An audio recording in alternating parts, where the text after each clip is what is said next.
Focada na fiscalização, começa a funcionar em Florianópolis um serviço para receber denúncias anônimas sobre obras irregulares. De olho nos caminhões, o IBAMA, em parceria com a Polícia Rodoviária Federal, fiscalizou hoje o uso do aditivo que reduz a poluição causada pelo diesel. Driblando as dificuldades, exemplos positivos de Santa Catarina se destacam no país. O governador Raimundo Colombo falou sobre os desafios e o bom momento que o estado vive em uma entrevista num programa de abrangência nacional. No futebol, o Avaí derrota o Fluminense na ressacada e o Figueirense empata na Arena Condá depois de estar perdendo por 2-0. Pela Série B, o Criciúma vence, mas não consegue encostar no G4. O Band Cidade desta segunda-feira já está no ar.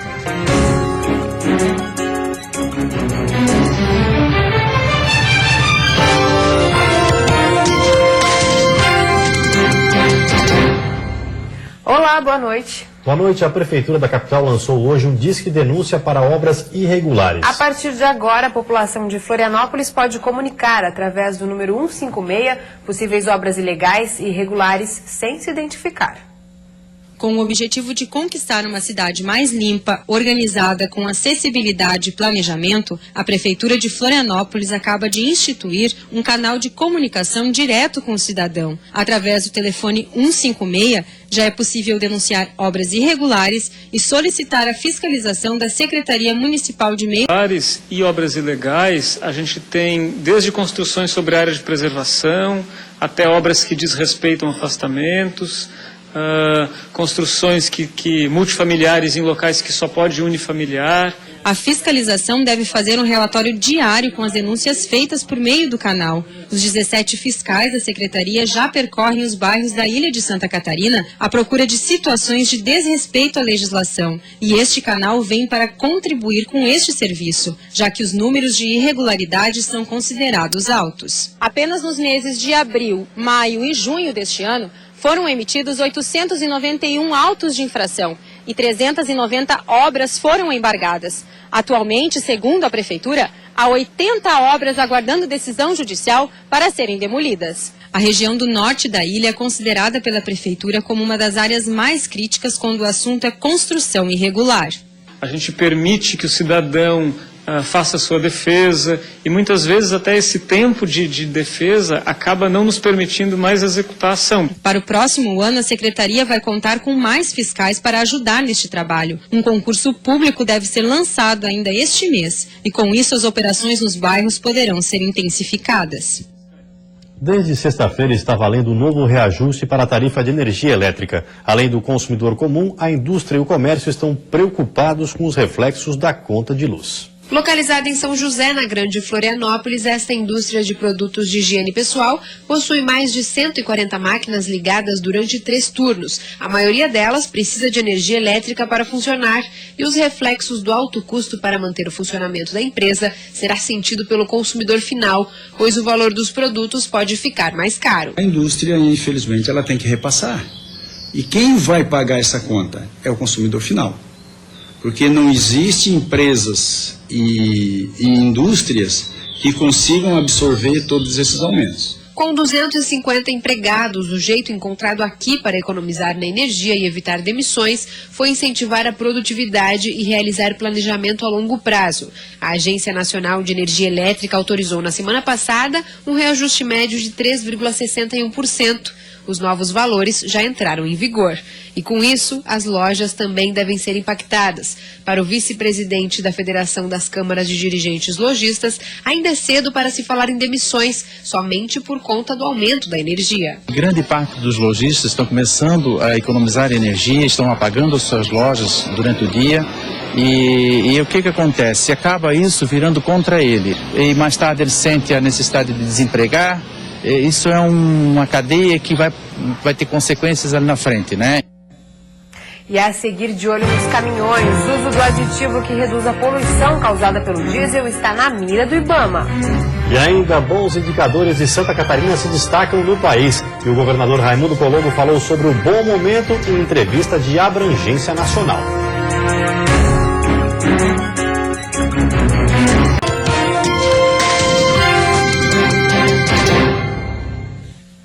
De olho nos caminhões, o IBAMA, em parceria com a Polícia Rodoviária Federal, fiscalizou hoje o uso do aditivo que reduz a poluição causada pelo diesel.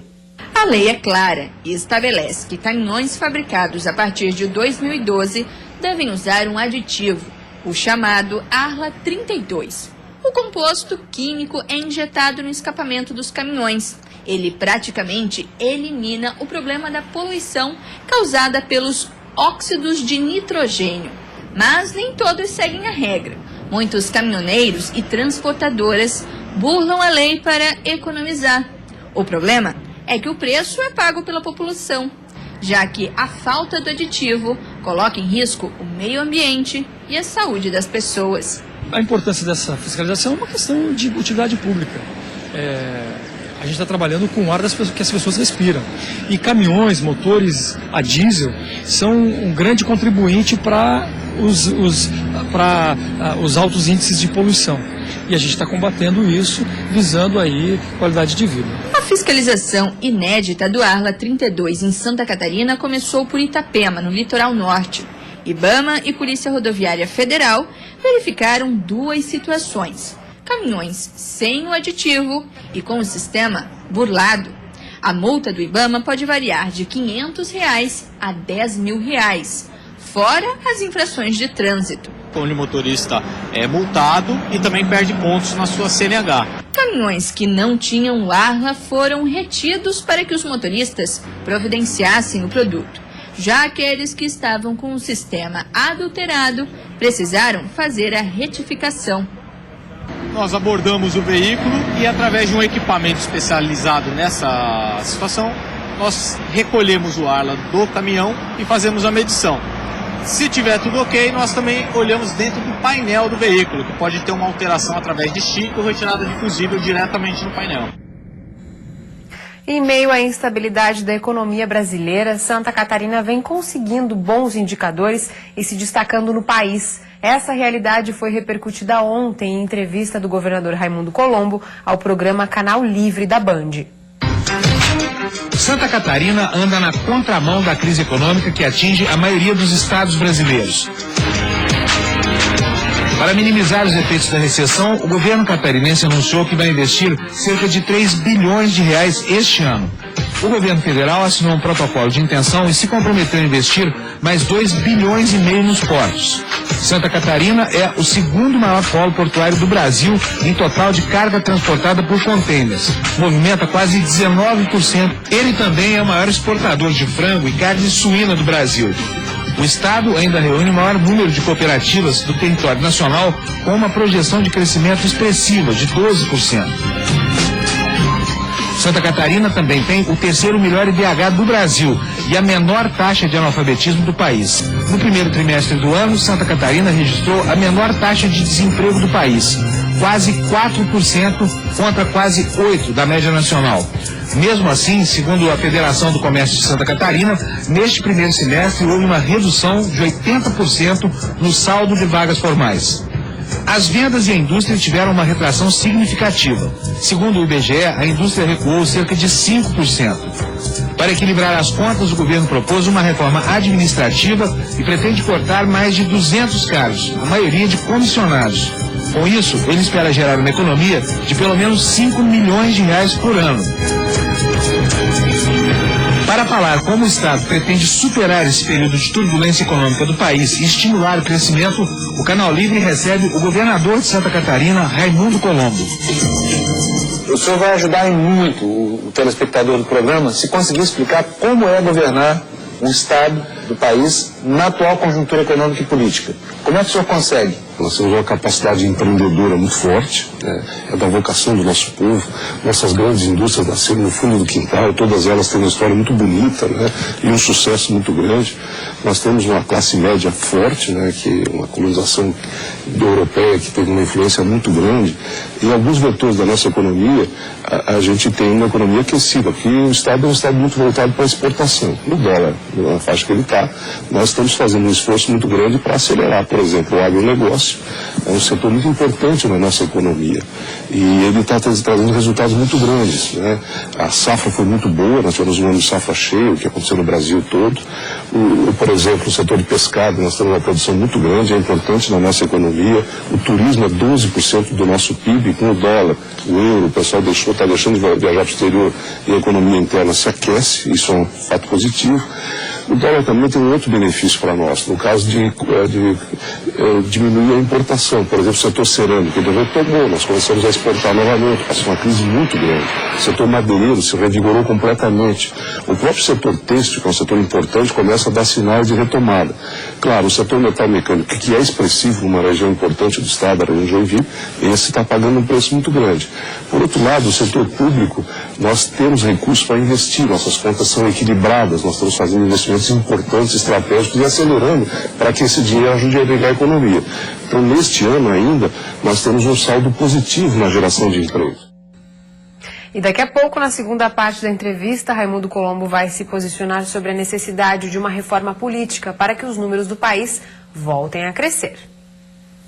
E a seguir tem futebol. O Avaí derrota o Fluminense na ressacada e o Figueirense empata na Arena Condá, depois de estar perdendo por 2-0.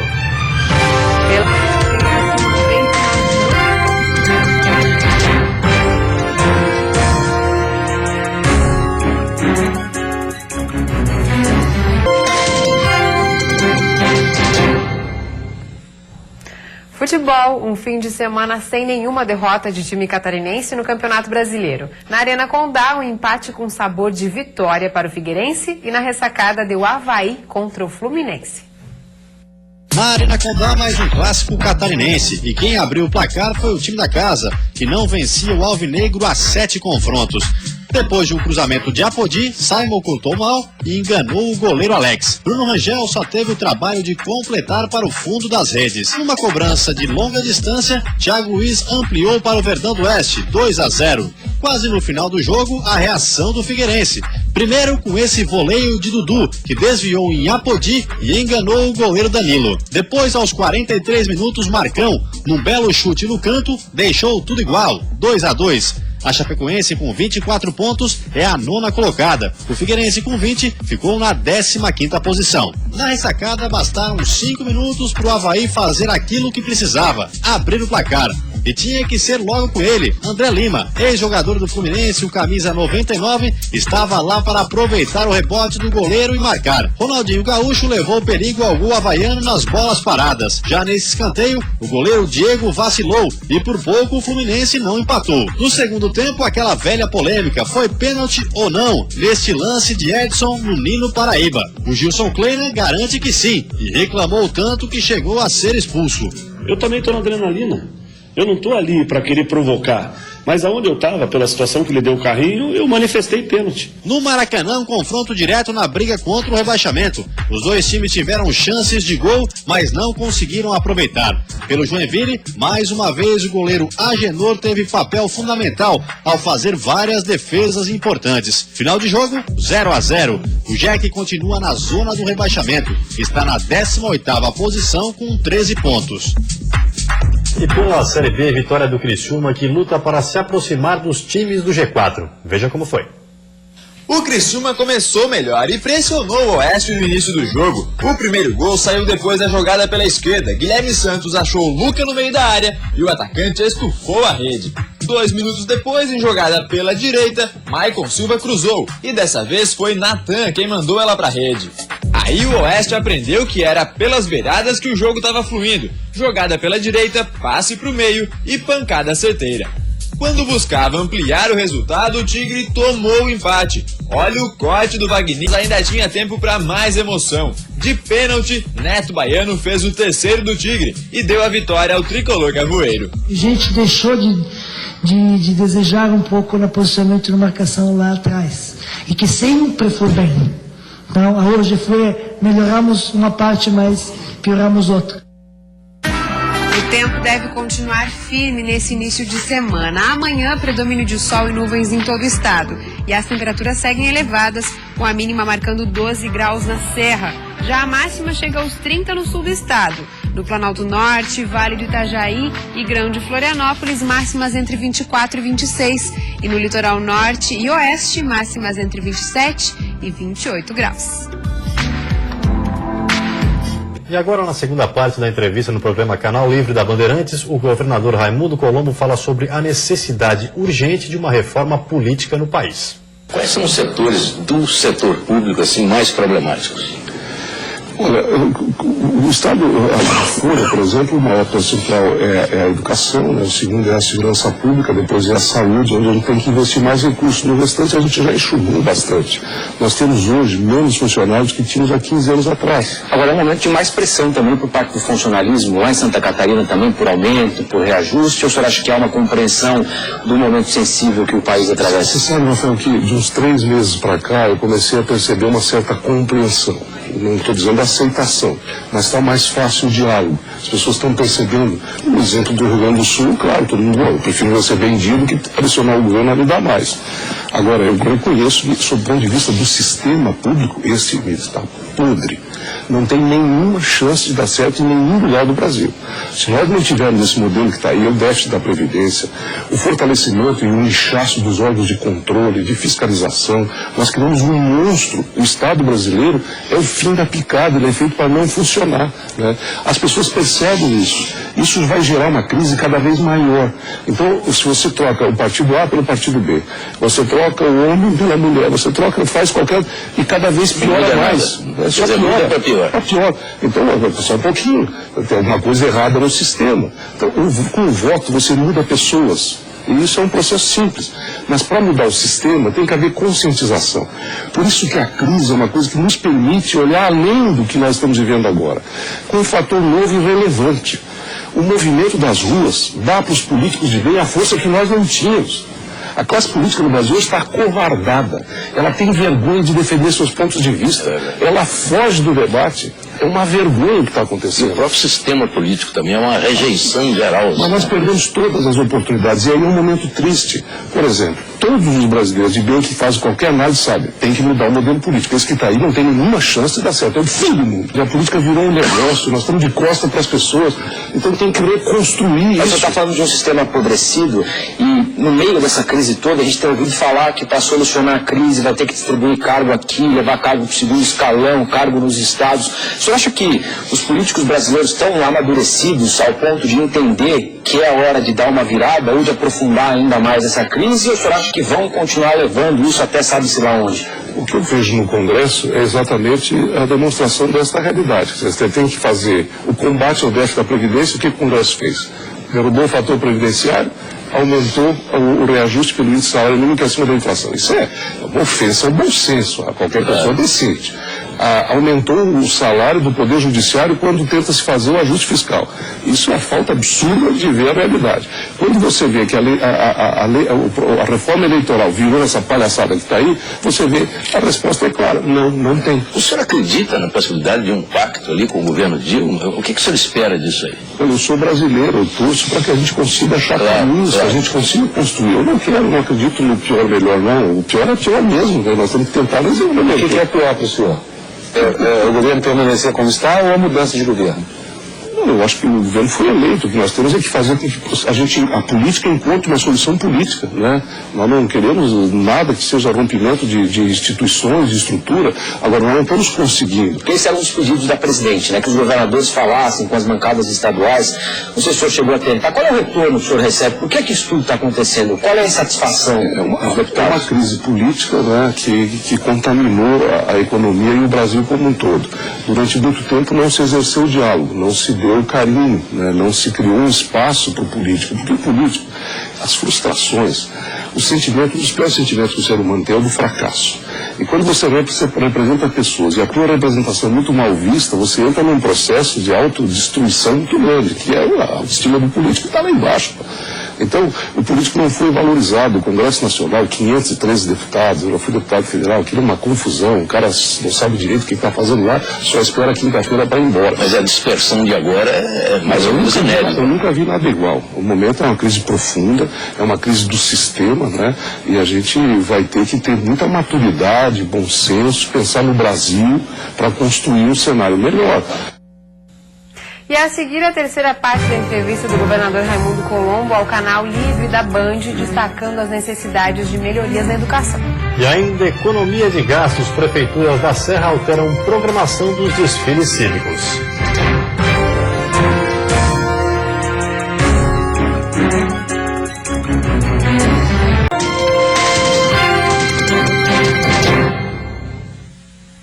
Prefeituras da Serra Catarinense continuam adotando medidas para conter gastos. Desta vez são os desfiles cívicos que vão sofrer alterações. Em Lages, os desfiles cívicos em comemoração à Semana da Pátria em setembro sofreram alterações. Para este ano serão realizados apenas 3 desfiles oficiais, ao invés de 5. A responsável pelos eventos da Secretaria de Educação explica que a medida foi tomada para diminuir as despesas e equilibrar o orçamento. A gente economiza muito, a gente economiza sonorização, hora extras de funcionários, material gráfico também será um pouco mais enxuto. São várias questões, né, que a gente economiza, mas não deixa de contemplar a toda a cidade de Lages. Medida mais extrema foi tomada aqui no município de Palmeira. O desfile cívico, que acontece todos os anos, neste ano não será realizado. Apenas atividades sobre o tema serão feitas nas escolas municipais. Tudo com um só objetivo: economizar. Segundo o secretário de Educação de Palmeira, serão deixados de gastar cerca de R$30 mil, onde seriam pagos uniformes e estrutura para o desfile. Dinheiro significativo para uma cidade com pouco mais de 2 mil habitantes. Importante para não deixar faltar os itens básicos na educação. Para nós, o primordial, o mais importante neste ano é que as crianças tenham merenda de boa qualidade, tenham transporte escolar, tenham material didático nas escolas. Esse é o nosso ponto de partida deste ano. Assim como Lages e Palmeira, outras cidades catarinenses vêm encontrando formas de equilibrar o orçamento para não fechar o ano no vermelho.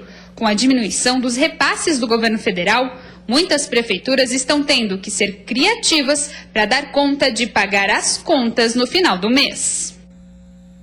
Na terceira e última parte da entrevista de Raimundo Colombo no programa Canal Livre da Rede Bandeirantes, o governador apontou, entre outros assuntos, a necessidade de melhorias na educação estadual.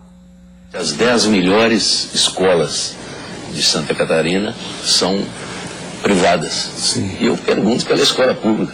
Nós temos o mais baixo nível de analfabetismo, nós temos o maior tempo de permanência na escola, nós temos o melhor sistema universitário capilarizado, nós temos 30 universidades em Lages do Estado, comunitárias, nós temos um bom modelo educacional.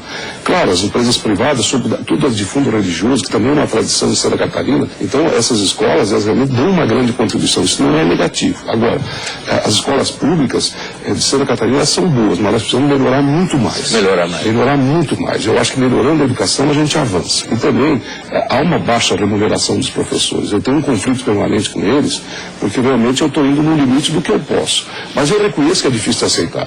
Tem setores do poder brasileiro que o vale alimentação, que o vale moradia é 5, 6 mil reais.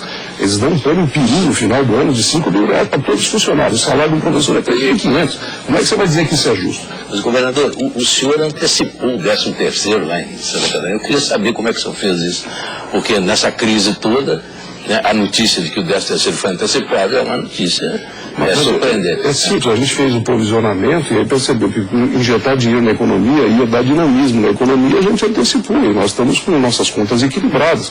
Eu controlo entre todos os dias a nossa receita, a nossa despesa, nós temos um sistema bem informatizado, eu acompanho o equilíbrio, a nossa receita ela está diminuindo. Está diminuindo. Ano passado a gente teve uma faixa de 10, esse ano está de 6,5, né, é baixo da inflação, mas a gente já sabia disso. Eu esperava que o segundo semestre fosse um pouquinho melhor, não tenho mais essa expectativa. Agora, no dia a dia nós podemos detectar o seguinte: a falta de confiança do empresário em tudo isso é fundamental. Porque é o empresário que investe, é o investimento que dá emprego.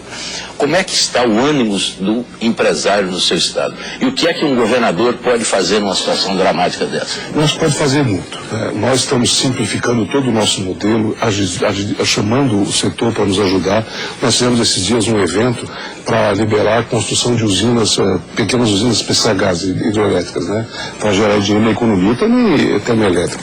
Bom, quais são as dificuldades que vocês têm? A licença ambiental, ou isso aqui, aqui. A gente foi limpando tudo, resolvemos tudo. Agora nós fizemos nessa semana um encontro com todo o setor de portos. Nós temos 6 portos em Santa Catarina. Bom, vamos lá. O que a gente pode fazer para agilizar a exportação, para dinamizar? Nós estamos simplificando, reduzindo impostos em muitas áreas, né?